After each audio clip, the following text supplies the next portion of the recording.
To je to, čo politik sa má starať.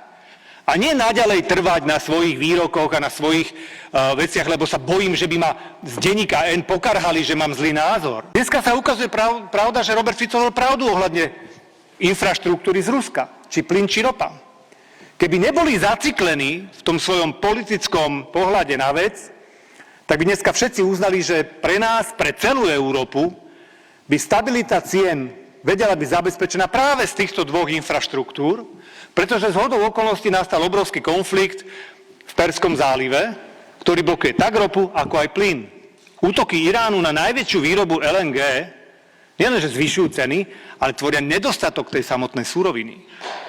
A nedostatok suroviny znamená, že nadchádzajúca zima môže byť problematická.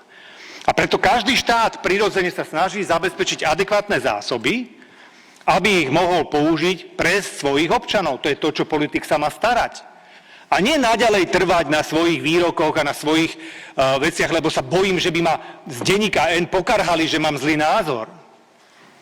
Ale mali by vziať naozaj rozum do hrsti a povedať, že áno, v tomto prípade je dôležité predovšetkým Slovensko a je na prvšom mieste ako Ukrajina.